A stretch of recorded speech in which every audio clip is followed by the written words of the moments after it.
Il est tout juste 19h30 heure d'Alger. Vous regardez Al24 News. Merci de nous rejoindre pour cette nouvelle édition 100% africain de ce vendredi 14 novembre 2025. Tout de suite les titres. Feux de forêt, les agents de la protection civile algérienne poursuivent pour le deuxième jour consécutif leurs efforts pour éteindre les feux de forêt déclarés jeudi à la mi-journée dans plusieurs zones de la partie ouest de la wilaya de Tipaza à travers la mobilisation de moyens importants pour sécuriser les parties habitées. Les détails dans ce journal. Algérie Transport Aérien, la compagnie nationale Air Algérie renforce sa flotte avec la réception d'un Airbus A330 Neo. Sahara occidental, des associations de soutien à la cause du peuple sahraoui ont organisé ce vendredi dans la capitale espagnole Madrid une journée d'information en prévision de la grande manifestation prévue samedi 15 novembre à Madrid. Guerre au Soudan, le pays face à une guerre existentielle et l'Algérie condamne les crimes des FSR et appelle à la fin des ingérences étrangères.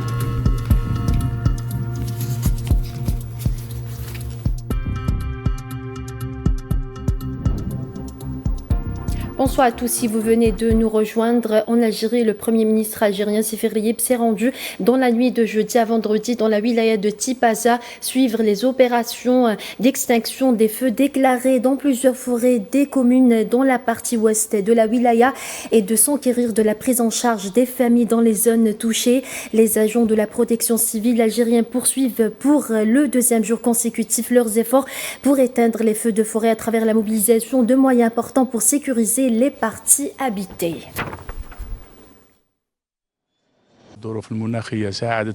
Les conditions climatiques ont favorisé les déclenchements d'autres incendies au niveau de Messelmoun et Hadjet Nas et d'autres zones, mais cela ne nous a pas empêché des décisions pour diriger les citoyens et habitants des zones dangereuses vers des établissements scolaires et d'autres salles de sport pour les prendre en charge et éviter les dangers potentiels. En ce qui concerne la sécurisation des logements des citoyens, c'était une priorité dans l'intervention d'hier et dans la stratégie des forces de sécurité qui ont été mobilisées spécialement pour la protection des logements et ont procédé à l'opération d'évacuation. Dieu merci, les feux ne sont pas arrivés au niveau des zones d'habitation. Les zones qui étaient menacées sont désormais sous contrôle et évacuées, donc il n'y a pas de crainte à avoir. Et toujours en Algérie, la compagnie nationale Air Algérie a atteint un cap stratégique avec l'acquisition de 8 Airbus A330 Neo, renforçant ainsi sa flotte. Cette démarche ambitieuse vise à améliorer la qualité de service.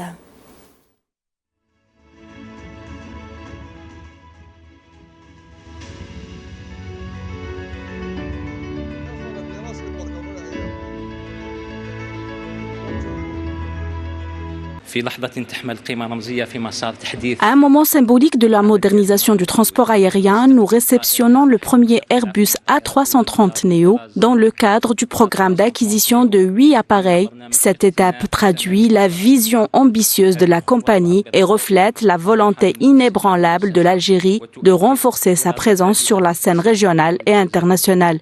L'arrivée de cet avion marque le début d'une nouvelle phase dans le renforcement de notre flotte, représentant un tournant qualitatif dans notre stratégie opérationnelle et dans le développement de nos services.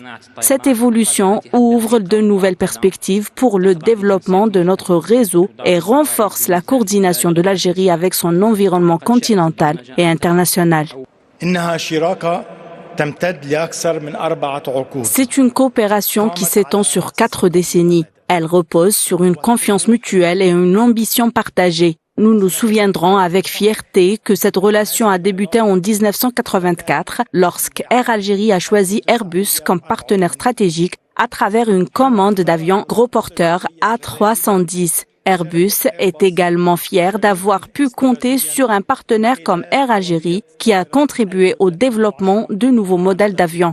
Avec 8 appareils A330 déjà en service et l'ajout prochain de 10 nouveaux A330 Neo, Air Algérie se prépare à devenir la compagnie leader dans l'exploitation du modèle A330 en Afrique. Une démarche ambitieuse et visionnaire tournée vers l'avenir.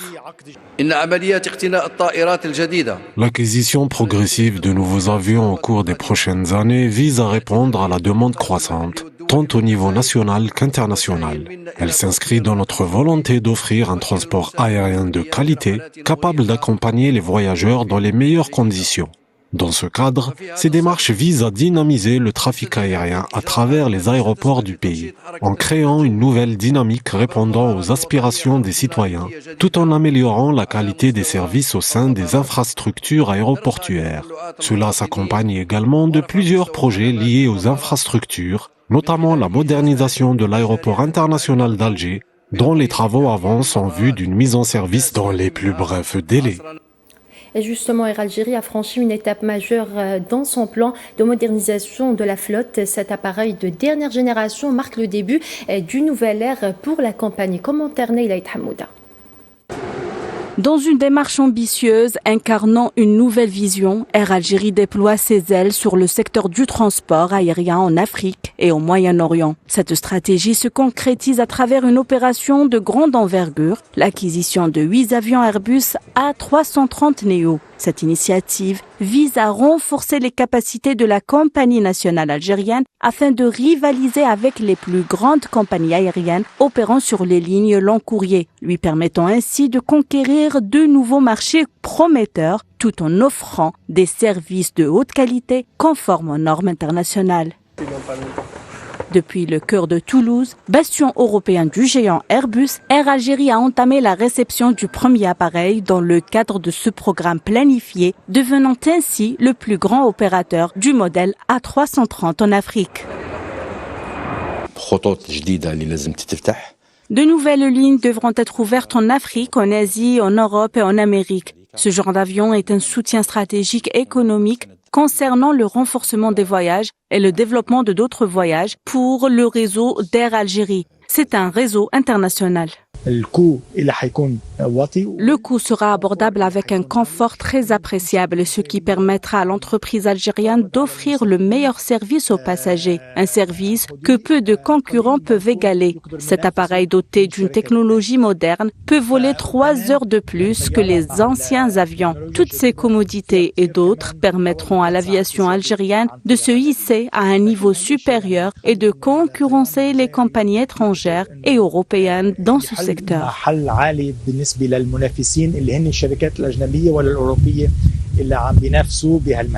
Bon, nous sommes déjà positionnés sur le long courrier, mais ces avions de nouvelle génération sont dotés de moteurs qui sont économes en carburant, qui ont de meilleures performances environnementales et qui permettent de baisser les coûts. Un tournant majeur pour Air Algérie dans le domaine du transport aérien, notamment sur le plan de l'excellence technologique. Cette acquisition témoigne de sa volonté de moderniser ses services et de s'adapter aux profondes mutations du secteur à travers des investissements rigoureux et des partenariats stratégiques avec les leaders mondiaux de l'aviation civile au service de ses clients en Algérie et à l'étranger, et dans le but de renforcer les capacités nationales en transport et stimuler l'économie du pays. Et dans le dossier sahraoui de ce journal, les associations de soutien à la cause du peuple sahraoui ont organisé ce vendredi dans la capitale espagnole Madrid une journée d'information en prévision de la grande manifestation prévue samedi 15 novembre à Madrid pour appeler à la fin de l'occupation marocaine du Sahara occidental et revendiquer le droit à l'autodétermination. Ces activités s'inscrivent dans le cadre de la commémoration du 50e anniversaire de l'accord tripartite signé illégalement le 14 novembre 1975 entre l'Espagne et le Maroc et qui a confisqué les droits du peuple sahraoui et décidé de s'en sort. Des milliers de participants venus de différentes régions d'Espagne sont attendus à cette manifestation.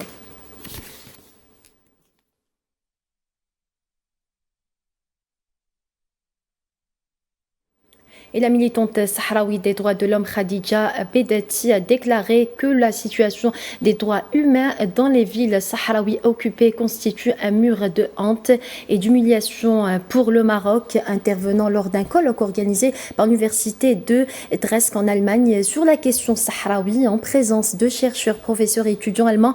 Elle a souligné la dureté des conditions de vie des réfugiés sahraouis dues à la dispersion imposée par l'occupation marocaine. Elle a également évoqué les derniers développements de la cause sahraoui et la lutte légitime du peuple sahraoui pour la liberté et l'autodétermination.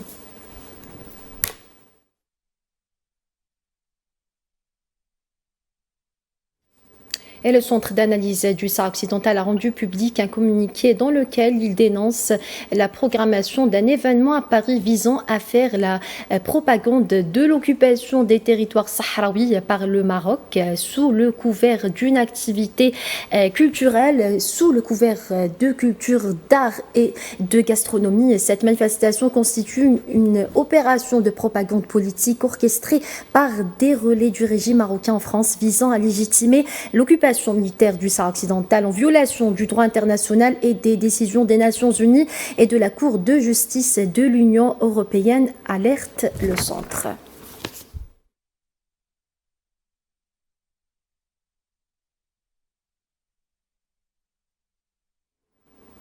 La secrétaire générale de l'Union nationale des femmes sahraouis, Chabassini, a affirmé qu'il est impossible de parvenir à la justice climatique tant que l'occupation marocaine du territoire sahraoui, le pillage de ses ressources se poursuivent. Dans son intervention en marge d'un forum sur le climat au Brésil, la responsable sahraoui a souligné que la protection de la planète est indissociable de la protection de l'être humain et sa dignité et son droit à l'autodétermination.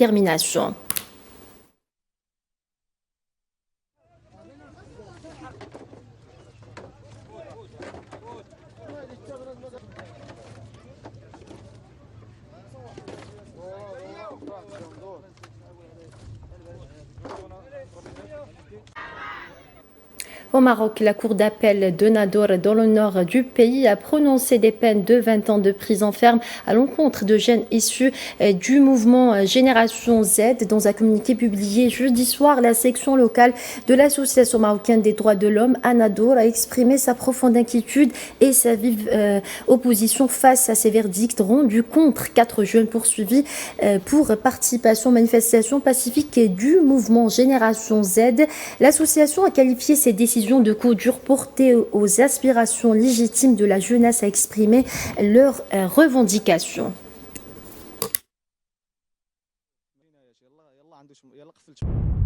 La section de l'Association marocaine des droits de l'homme à Nador suit avec une profonde inquiétude et une ferme condamnation les peines prononcées par la Cour d'appel de Nador qui a condamné à 20 ans de prison ferme 4 jeunes de la ville de Zayo, soit 5 ans chacun, en lien avec les protestations du mouvement de la Génération Z. Ces lourdes condamnations constituent un coup dur porté aux espoirs de la jeunesse marocaine de pouvoir exprimer ses aspirations et revendications légitimes. Elles consacrent une tendance préoccupante vers la restriction des libertés publiques au lieu de leur renforcement, alors que le pays a besoin d'ouvrir davantage d'espace de débat public et d'écouter les voix de ses franges marginalisées. Et dans le dossier soudanais de ce journal, l'ambassadeur soudanais Hassan Hamid Hassan, représentant du Soudan auprès de la mission permanente de l'ONU à Genève, a déclaré que son pays fait face à une guerre existentielle.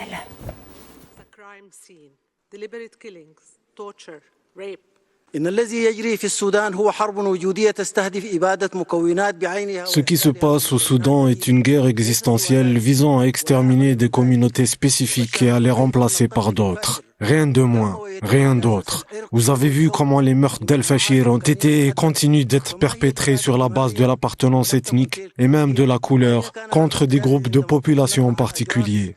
Qu'est-ce qu'un génocide si ce n'est pas cela?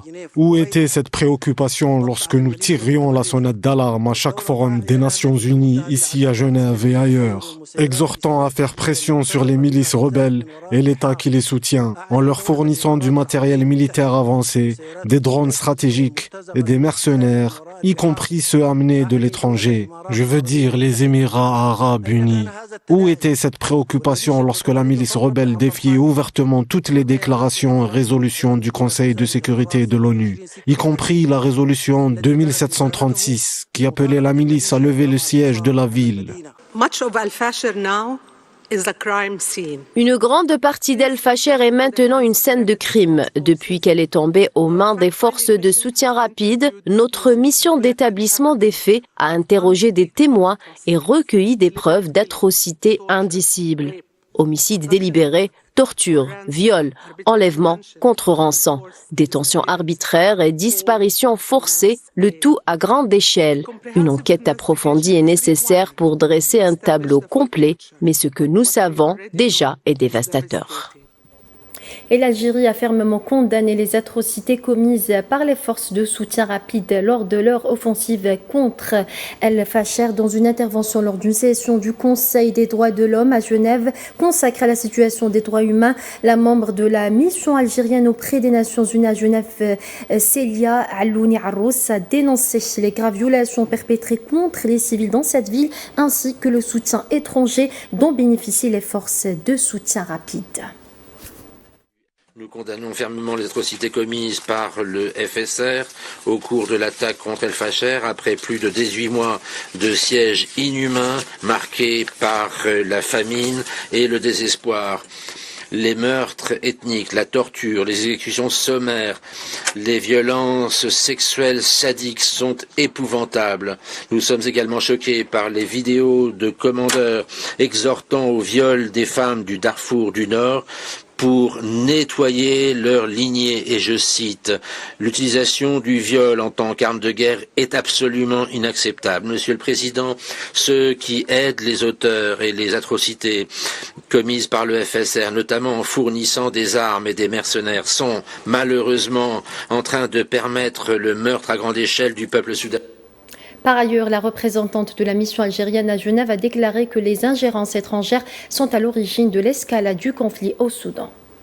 Nous condamnons avec la dernière force toutes les immixtions extérieures qui continuent d'alimenter le conflit au Soudan. Nous rappelons l'appel auprès du FSR pour que ces derniers soient traduits en justice. Il faut qu'une autorité parallèle soit mise en place dans les zones contrôlées par le FSR. Nous défendons la souveraineté, l'unité, l'intégrité territoriale du Soudan. Nous réaffirmons en outre notre engagement vis-à-vis d'une paix durable au Soudan qui soit emmenée par les Soudanais, propriété des Soudanais, avec l'aide de l'envoyé personnel, du secrétaire général notamment. Et dans le même contexte, le haut-commissaire de l'ONU aux droits de l'homme, Volker Turk, a qualifié les atrocités commises par les forces de soutien rapide contre les civils dans la ville soudanaise d'El Fasher de tâches sur le bilan de la communauté internationale, soulignant qu'il est temps pour la communauté internationale d'agir. Turk qui s'exprimait ce vendredi à l'ouverture d'une session extraordinaire du Conseil des droits de l'homme convoqué d'urgence pour examiner la situation des droits de l'homme à El Fasher.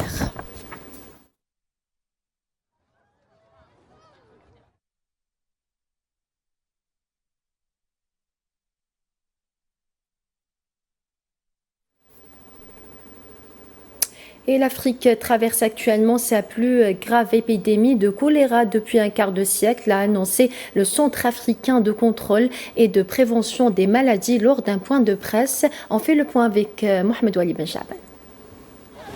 L'Afrique fait face à une crise sanitaire majeure avec une flambée exceptionnelle de choléra, la pire en 25 ans. L'épidémie frappe particulièrement le Burundi et l'Angola, a alerté le Centre africain de contrôle et de prévention des maladies.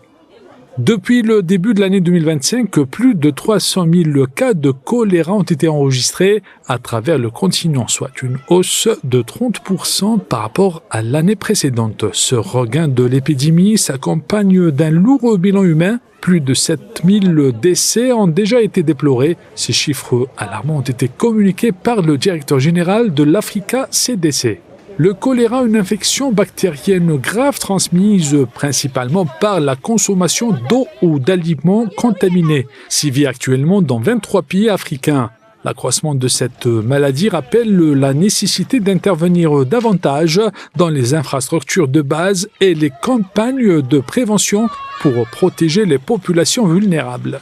Face à cette urgente crise sanitaire, l'appel de l'Africa CDC résonne comme un cri d'alarme. La riposte doit être rapide, coordonnée et soutenue pour éviter que cette crise ne s'aggrave davantage. Face à cette situation critique, l'Africa CDC insiste sur la nécessité pour les gouvernements africains de mettre pleinement en œuvre un plan de riposte lancé en août dernier en Zambie. Ce plan qui s'étend de septembre 2025 à février 2026 englobe plusieurs volets essentiels: surveillance épidémiologique, prise en charge des malades, mobilisation communautaire, logistique et vaccination.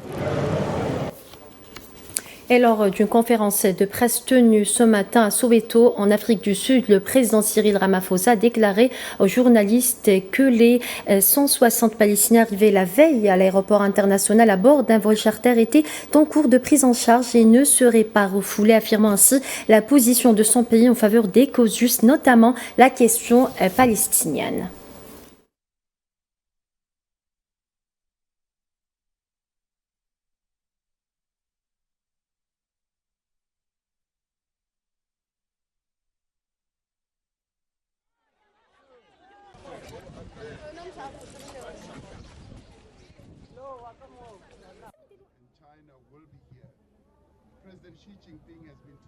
Of 160, we're carrying 160 Palestinians landing at OR Tambo. That have pulled out. Are we still likely to?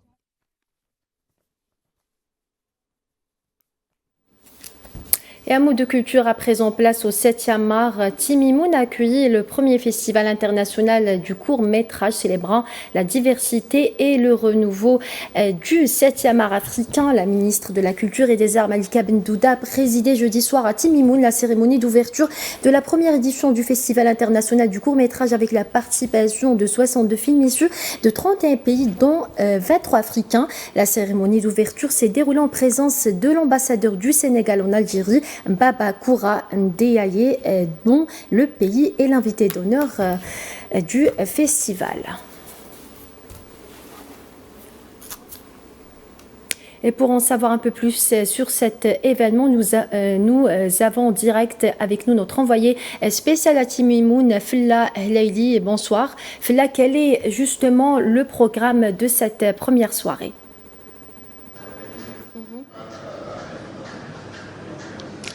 Bonsoir Asma, donc nous sommes en direct de Timimoun au cœur du Sahara algérien où le Festival international du court-métrage a lancé sa première édition hier soir dans une grande cérémonie d'ouverture. Et dès ce matin, le festival a démarré avec la projection du court-métrage Boomerang atomique du réalisateur algérien Rachid Bouchareb, ce court-métrage réalisé en 2025 et qui raconte la première explosion nucléaire française en Algérie en 1960 c'était avec la présence des réalisateurs cinéastes algériens et des cinéastes venus de plusieurs pays. Donc les films en compétition officielle, notamment les films des courts-métrages documentaires et les films en compétition nationale ont été présentés ce matin avec la présence des réalisateurs, ce qui a permis aux jeunes talents de poser des questions aux réalisateurs. Cet après-midi, une masterclass animée par Sofiane Zermani Fianso qui a permis aux jeunes talents de découvrir les coulisses de la production cinématographique et d'apprendre de l'expérience de ce réalisateur, de ce producteur et acteur algérien reconnu. Et ce soir, le théâtre de Verdure accueillera les films, les courts-métrages en compétition, les courts-métrages de fiction accompagnés de débats avec les réalisateurs pour prolonger les échanges. Donc après cette journée riche en projections de films, ateliers, masterclass et rencontres cinématographiques, il est clair que Timimoun s'affirme déjà comme une plateforme incontournable sur la scène africaine et internationale. Merci Phila pour tous ces détails et un mot de sport. Avant de clôturer ce journal, les athlètes kenyans ont largement dominé la première édition du semi-marathon international d'Alger organisé vendredi dans la capitale en raflant les 3 premières places chez les hommes et les 2 premières chez les dames. Les représentants algériens ont également réalisé un carton en s'offrant les 10 premières places chez les hommes et les 5 premières chez les dames. The champion today, and recently he was the champion of the road. You brought me fame and fortune and everything. People made it into this half marathon. Some of them. Et voilà, c'est ainsi que s'achève cette édition africaine. Merci à vous de votre fidélité. Excellente suite des programmes sur Al24 News.